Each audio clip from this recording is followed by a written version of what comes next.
What up with y'all? Happy holidays.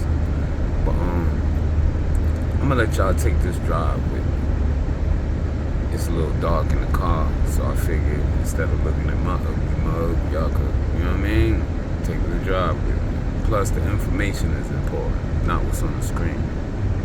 Alright. We gonna talk about Fat Joe. Fat Joe is a lying sack of shit.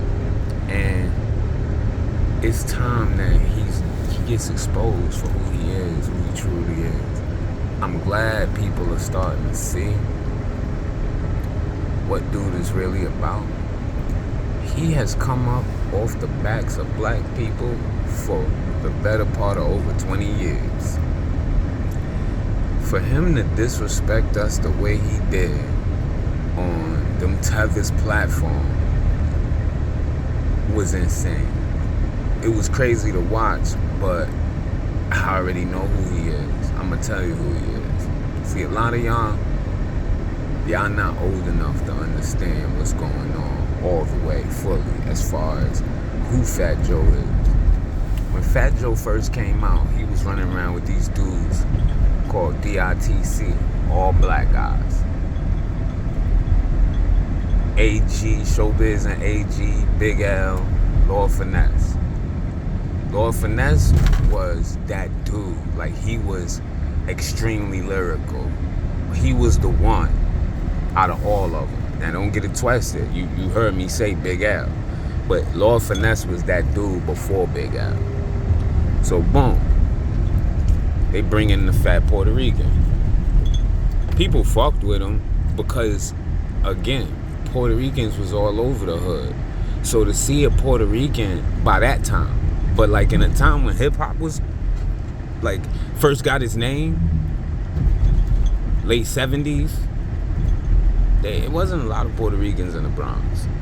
That shit happened over time. Puerto Ricans didn't start coming in until the late 60s. So now, back to the subject. He was the fat Puerto Rican dude. So, and he rapped, you know what I'm saying? So it was like, alright, you know what I mean? But he wasn't spectacular. It was nothing spectacular about him. He had this song that came out called Flow Joe. Go back and listen to it. And then go back and listen to artists from that time. His rhymes was trash.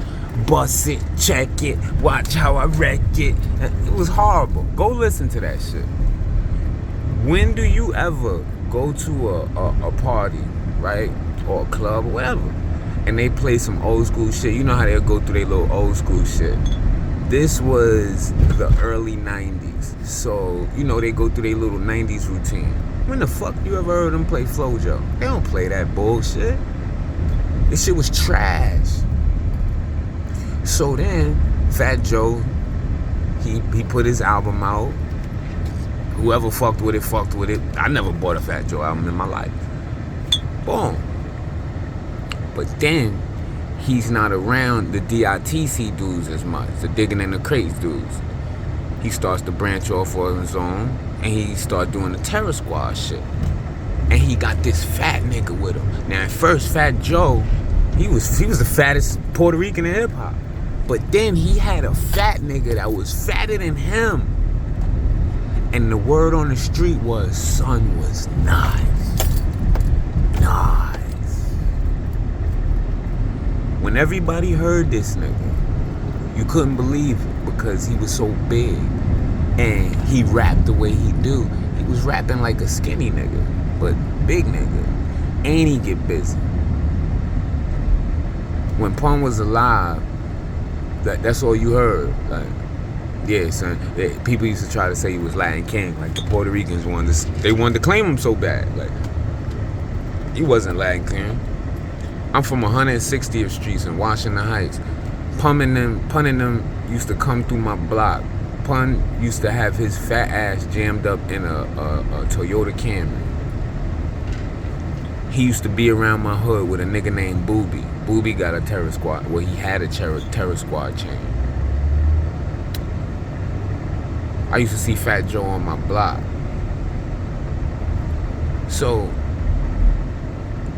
now, Pun seemed to blow life support into this nigga career. Like, because now that he got this fat nigga with him, oh my God. It's like the doors started opening. Because Fat Joe started falling off. Like, ain't nobody want to hear that nigga. It's trash. But once he had Pun around him, oh man.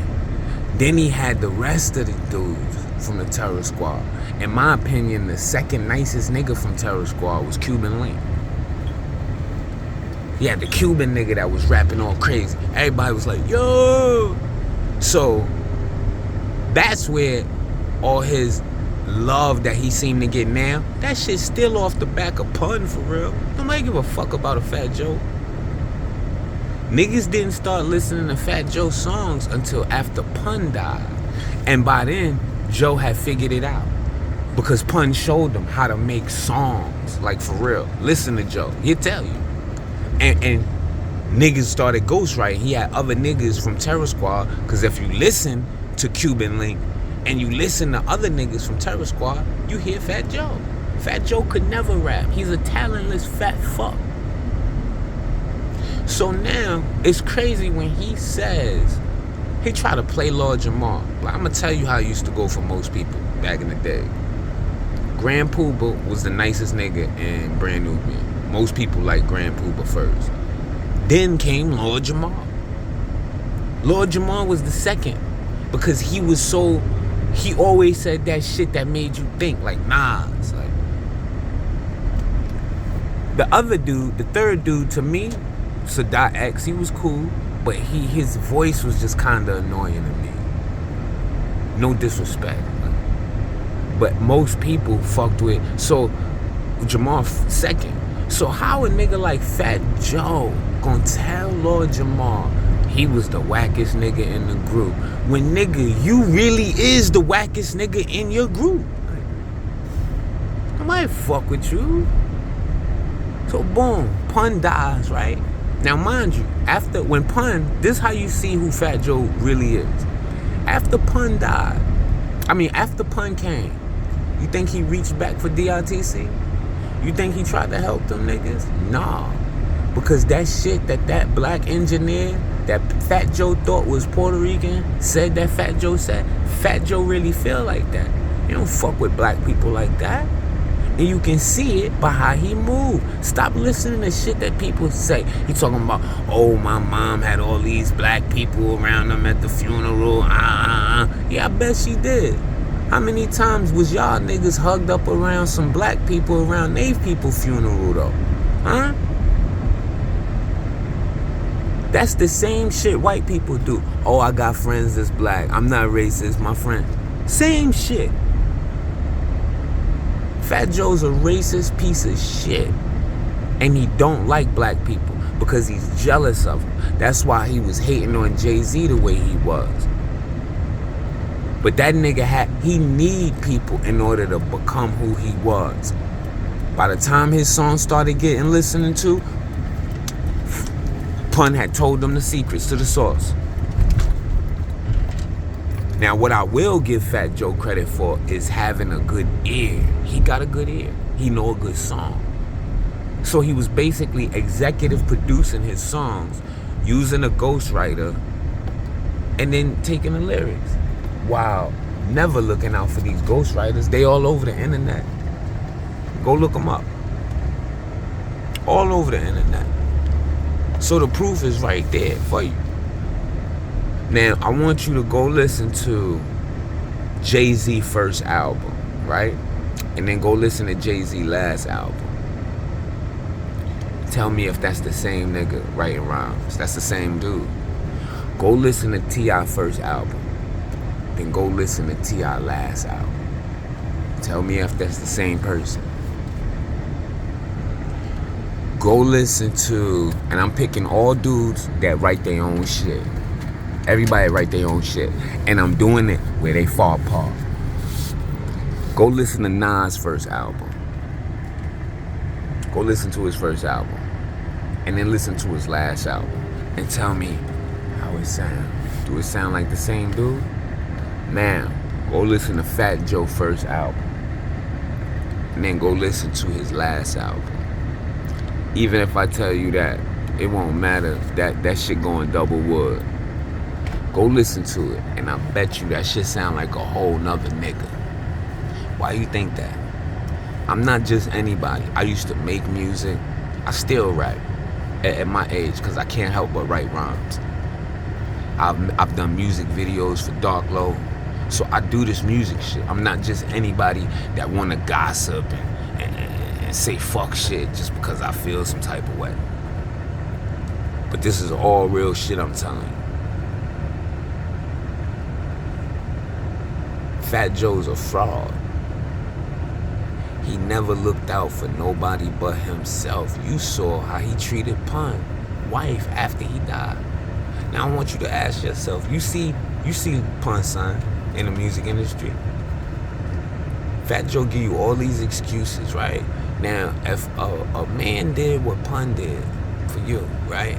Regardless of what you feel with his mother and all that, just being a real nigga, right? You see his son out here rapping, trying to make it happen. Even if you ain't got nothing involved with it. You know what, son? Fuck it. You don't like me, right? Whatever Fat Joe be claiming. How about this? I'm going to set up a situation for you to get a deal, and I ain't going to have nothing to do with it. That way, I just want to make sure Pun's son is good. He ain't do that. Why? Why you think? Fat Joe's a jealous motherfucker. I'm telling you. He was jealous of Jay-Z. He was jealous of 50 Cent. I wish 50 Cent would have stayed on his ass. Because see, those two different type of niggas. I'm going to tell you how to see it. Notice, when Fat Joe tell his stories, he got all these fucking glory stories and shit. When he tell his stories, notice. That nigga always got other people. Pistol Pete and all these other niggas. He need other niggas. A lot of time when you hear that shit about Curtis, when he be punching niggas in the face and all that, it be Curtis. Sometimes it be the crew too, don't get it twisted. Cause you know how he move, you see how he move. But a lot of his shit be him. Fat Joe is a sucker. He need to stand behind other niggas to do shit, to look tough. Like that shit that he said recently, talking about he got guns in the trunk in Harlem and all that. My man, you are a grandfather at this age, bro. You sound like these kids out here, 19 years old, 20 years old, talking that tough shit, yo. You gonna fuck around and get your geriatric ass beat the fuck up out here. You better leave these young niggas alone before they fucking leave you stiff out here. They not playing. And I get it. I'm an old nigga. I ain't playing either. Like, I got less time. But I ain't out here trying to rumble with these little young boys on some volunteering shit. You out here talking about you got guns on the block, nigga. Get your bitch ass back to Florida, nigga. You ain't got shit. You talking tough because Pete did. If Pistol Pete wasn't there, nigga, your ass would be running. Like you always do. I hope they burn your fucking store down, but it ain't gonna happen because it's in the Heights. It's in a protected community. You around Dominicans over there. So you alright. If that bitch was smack dab in Harlem, nigga, like, that shit, or in Brooklyn, nigga, that shit will get burnt down. I'm telling you. Word. It'll get burnt down. Because your ass don't deserve to be having no support in the hood no more. But with that store in the Heights, that's a Spanish area anyway. Fuck it, like. But if y'all niggas let him open up something in the hood, y'all dumb as hell. Word up. You see any of that nigga stores in the hood, you better burn that shit down. Or motherfucker go in there, go up in that bitch 30 deep and take all that shit out. Leave that shit naked. He don't deserve no support from the black community. That motherfucker got online and said he called FBA broke bum ass niggas. You serious? Who the fuck you been eating on for 25 plus years, nigga? If it wasn't for FBA, your ass would be somewhere in a fucking mariachi band or something, you fat fuck. And I know mariachi is Mexican, but I'm fucking pissed, yo. Like, Fat Joe's a piece of shit. He's a piece of shit. And I hope somebody scraped the skin off his fucking forehead. for disrespecting foundational black Americans. Because all we said is, if you created hip-hop 50-50 with us, show us where. Lord Jamar offered you on his platform. He said, yo, you, Big Nose, aka KRS-One, another fucking tether, and Busta fucking Rhymes, another fucking tether. He offered all three of you tethers a place to come on his platform and explain to him what y'all did to create hip-hop 50-50 with us. And Cuban Link says something. He said every time we talk about this subject, it's like black people get disrespectful. You know where that's coming from, bro? It's coming from people like you. No disrespect, Cuban, because I fuck with you. But you gotta be adamant when you speak on the creation of hip-hop. If you're not educated on it, please, brother, educate yourself on it first. And I understand, especially you having this feeling, because you was in an actual crew that's in hip-hop. But, brother, if Terror Squad never existed, hip-hop would be exactly the same as it is right now, bro. No disrespect. That's what it is. Y'all are the first students of hip-hop.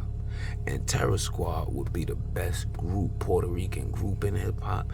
And Pun would be one of the best MCs in hip-hop. Fuck being Puerto Rican, nigga. He's one of the best, nigga. This is a fact. That's something to be very prideful about. We telling y'all the history you have. And this is one more other thing, brother, and this is no disrespect. A Latino can never tell us about our history. You know how disrespectful that sounds. Imagine if I went to Cuba and I lived there for 15, 20 years. And then I started trying to tell people about what Cuba is. Like shit that happened way before I even got there. That's how it feels. That's why we starting to get disrespectful. Because it's Puerto Ricans that's backing him, and they're only backing him because he's Puerto Rican. And they're not checking the history. And that's how we know. So we're getting upset now. Because now it's starting to get disrespectful. It's like a nigga that you've let in your house, right? And you told son, yeah, you can stay with me for 2 weeks. And after the first week, this nigga he ain't washed his feet in a week, nigga. His feet stinking up your whole living room, bro. That nigga, you watch that nigga digging his balls and go in your refrigerator. That's how disrespectful y'all starting to get. And we let you in. You feel me? I want you to think about how it would feel the other way around.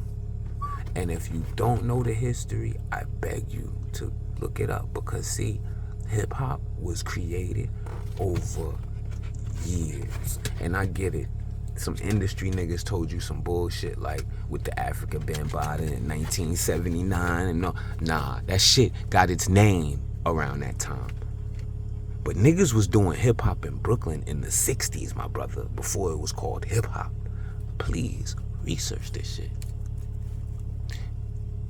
We have people rapping in the 40s. The 40s, bro.